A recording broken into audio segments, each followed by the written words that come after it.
तो welcome back. आज हम स्टार्ट करने लगे हैं एक्सरसाइज 8B का क्वेश्चन नंबर 6। तो क्वेश्चन नंबर 6 की स्टेटमेंट रीड कर लेते हैं। तो इसमें लिखा हुआ है a car was bought in 2009 for $120,000।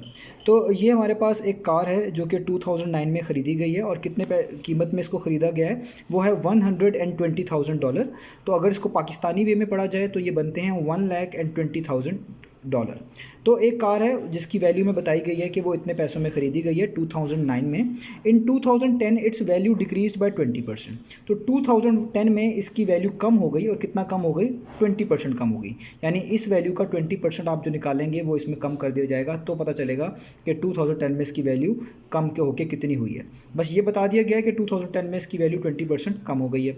इन 2011 यानी उसके भी अगले साल 2011 में it's value decrease by 10% of its value in 2010। इसकी वैल्यू अगले साल मज़ीद 10% कम हो गई उस वैल्यू के लिहाज से जो कि अभी आपने कैलकुलेट की होगी, यानी 2010 में। यानी एक कार 2009 में ख़रीदी गई है, 2010 में उसकी 20% कमी आ गई उसकी वैल्यू में, और जितनी वैल्यू बची थी उसकी मज़ीद 10% कमी जो है उसमें 2011 में आ गई है। Find the value of the car at the end of 2011। तो हमने बताना है कि कार की वैल्यू कितनी बची 2011 के एंड पर, 2011 के आखिरी में। तो आइए स्टार्ट करते हैं। तो ये मैंने डाटा लिखा है, तो इसमें लिखा हुआ value of a car in 2009। ये वो वैल्यू जहाँ से स्टार्ट हो रहा है क्वेश्चन, यानी वो कार की वैल्यू जो 2009 में थी, यानी वो $120,000। अब वो कहते हैं जो अगला साल आया यानी 2009 के बाद 2010 आया, उसमें इस कार की वैल्यू 20% कम हो गई। तो हमें यहाँ पे कार की वैल्यू निकालनी पड़ेगी कि 2010 में कार की कितनी वैल्यू बनती है 20% कम होने के बाद, क्योंकि क्वेश्चन में लिखा हुआ है 20% वैल्यू कम हो गई।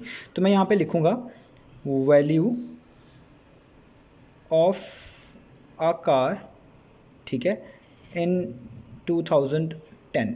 ठीक है, अब ज़ाहिर बात है 2010 में कार की वैल्यू कितनी कम हो चुकी है, 20%। तो पहले आपको उसका 20% निकालना पड़ेगा, और किसी भी चीज़ का कुछ परसेंट 20% 30% निकालना हो तो उस वैल्यू को आप जितना परसेंट निकालना होता है उससे मल्टीप्लाई करते हैं और डिवाइड कर देते हैं 100। क्योंकि इस वैल्यू का 20% निकालना है तो मैं 20 को इस वैल्यू से क्या करूँगा, मल्टीप्लाई करूँगा और इनको डिवाइड कर दूंगा 100 पे। ये 100 आप लाइन डाल के नीचे भी लिख देंगे तो भी मीनिंग सेम होता है। अब हम इसको इस तरह कट कर लेते हैं यूजुअली कि ये ज़ीरोज़, दो ज़ीरोज़ इससे कट हो जाते हैं क्योंकि टेक्निकली कट हो जाते हैं। इसके बाद यहाँ पे जस्ट बचता है 1200 और यहाँ पे बचता है 20। तो 1200 को आपको 20 से क्या करना पड़ेगा, मल्टीप्लाई। तो आपके पास इसका आंसर आएगा $24,000। ठीक है, तो ये आपके पास बन गया $24,000। यानी 2010 में जब आपकी 20% वैल्यू कम हुई है तो वो 20% जो है इतना बनती है।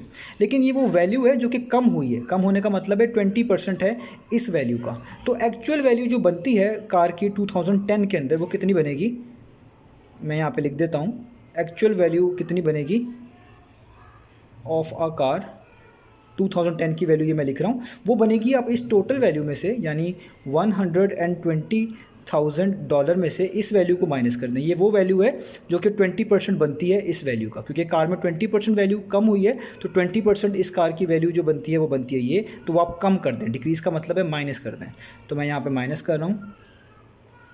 ठीक है, तो $120,000 में से आप कह लें $24,000 माइनस करेंगे तो यहाँ पे जस्ट आपके पास बचेंगे $96,000।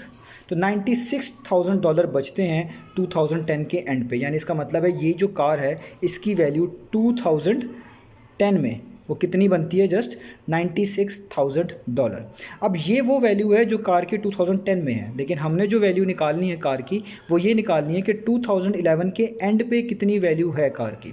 तो क्वेश्चन में बताया हुआ है कि 2010 के बाद अगला साल यानी 2011 उसमें मज़ीद 10% कमी हो गई कार की वैल्यू में, यानी ये जो वैल्यू बची थी इसका मज़ीद 10% कम हो गया। तो जिस तरीके से यहाँ पे 20% निकाल के कम किया गया है, मुझे अब इस वैल्यू का मज़ीद 10% निकालना है और इसमें से कम करना है। तो आइए इसको भी कर लेते हैं।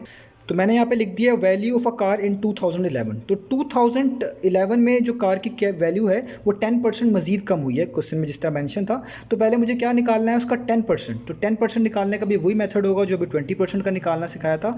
यानी 10% निकालना है तो 10 को मल्टीप्लाई करेंगे वो वैल्यू जो कि 2011 में है बेसिकली, यानी 2010 में जो बची थी वैल्यू उसका मज़ीद कम हुई है 2011 के अंदर, तो इसलिए ये वाली ही वैल्यू आपको दोबारा इस्तेमाल करनी पड़ेगी।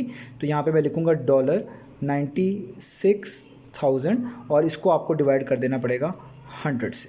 तो यहाँ पे भी वही फैक्टर आप काउंट कर लें कि ये ज़ीरोज़ इन 2 ज़ीरो से कट गए, यहाँ पे सिर्फ $960 बचते हैं और उसको जब आप 10 से मल्टीप्लाई करेंगे तो ये बेसिकली बन जाएंगे इस तरीके से, ठीक है, $9,600।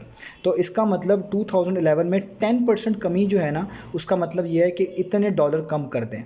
तो एक्चुअल वैल्यू कार कितनी बनेगी 2011 में, कि जो वैल्यू बची थी 2010 में उसमें से भी मज़ीद ये पैसे माइनस कर दें। तो आइए कर देते हैं।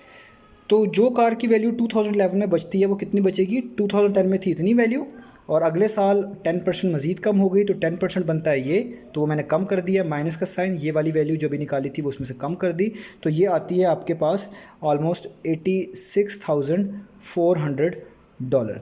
इसका मतलब इस कार की कीमत 2011 के एंड पर कितनी होनी चाहिए, $86,400। तो ये था हमारा क्वेश्चन, ये हमारा इसका आंसर है। तो हमने कार का सबसे पहले 20% निकाला और वो उसको टोटल वैल्यू में से माइनस कर दिया, तो वो कार की वैल्यू आ गई जो उसकी एक तरह की 2010 के एंड पे थी।